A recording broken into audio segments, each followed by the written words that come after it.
Ça y est, je vous partage aujourd'hui la vidéo de notre réflexion commune qui est axée sur le jeu libre, sur les ateliers et sur les journées types et qui finalement regroupe une réflexion beaucoup plus large qui est celle de notre positionnement professionnel et du sens qu'on met derrière nos pratiques.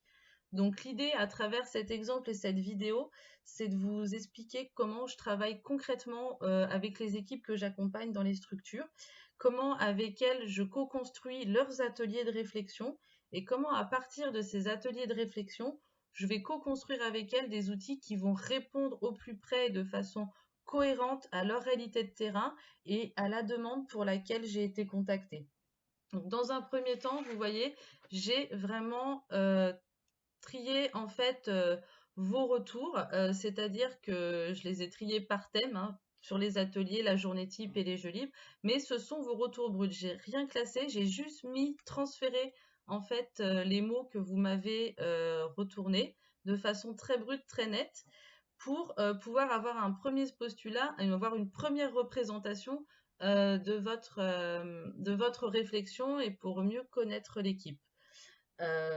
Donc, finalement, ce travail-là, il est fait de façon individuelle quand je suis en accompagnement, c'est-à-dire qu'en général, les thèmes sont notés sur un tableau et pendant une dizaine de minutes, voire un peu plus, je laisse chaque membre de l'équipe aller noter de façon individuelle tout ce qu'il a envie de noter par rapport à ce thème, le sens qu'il y met, ses représentations, à quoi ça lui fait penser, comme vous l'avez fait quand je vous l'ai proposé sur les réseaux.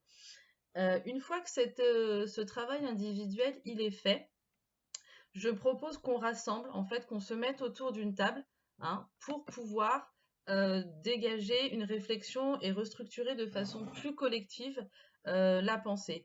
Donc ça veut dire que on va essayer ensemble de pouvoir regrouper certains mots pour les réunir sous un même concept. Donc ça, aujourd'hui, ce travail-là, je l'ai fait seul pour pouvoir vous montrer et vraiment vous montrer de façon concrète ce que ça peut donner. Mais à la base, c'est un travail d'équipe, c'est un travail d'échange pour pouvoir voilà, structurer une pensée de façon collective.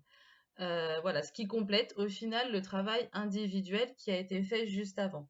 Donc là, par exemple, pour les ateliers, j'ai fait ressortir le concept du lien, le concept du sens et le concept de plaisir.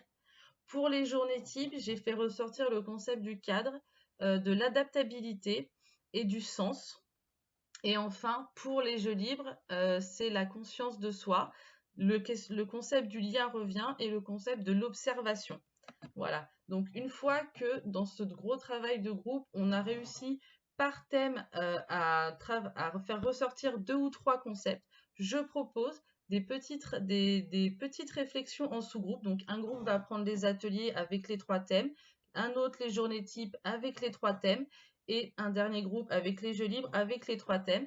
Moi, je vais apporter des supports, donc des situations, des documents, des questions, des articles. Voilà, je vais importer différentes sortes de supports où, du coup, chaque petit groupe va pouvoir amener une réflexion et donner du sens un petit peu à ces thèmes-là.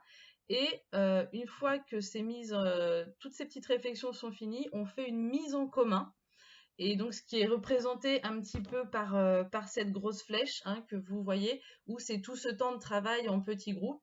Et on aboutit finalement à une position qui peut être commune. Et on fait ressortir une notion globale qui, pour ce travail-là, est le mouvement, qui fait dire que finalement, on vit et on pratique un métier qui est en perpétuelle évolution, en perpétuel mouvement, comme les enfants qu'on accueille. Donc c'est pour ça que c'est important de pouvoir repenser sa pratique de temps en temps, de pouvoir la décortiquer pour pouvoir la faire évoluer et l'adapter au plus près et au plus cohérent des besoins pour l'enfant. Voilà, donc j'espère que j'ai été claire. En tout cas, si vous avez des questions, vous n'hésitez pas. Ça, c'est un premier travail vraiment de dégrossissement de la pensée et du travail d'équipe. Moi, ça me permet de mieux vous comprendre et après de pouvoir ensuite vous proposer des constructions d'outils qui sont vraiment adaptés à votre pratique et qui sont vraiment en lien avec tout le travail de l'atelier de réflexion qui a été fait juste avant. Voilà. En tout cas, je vous remercie de m'avoir écouté jusqu'au bout. Je vous souhaite bon courage pour la suite et je vous dis à tout bientôt.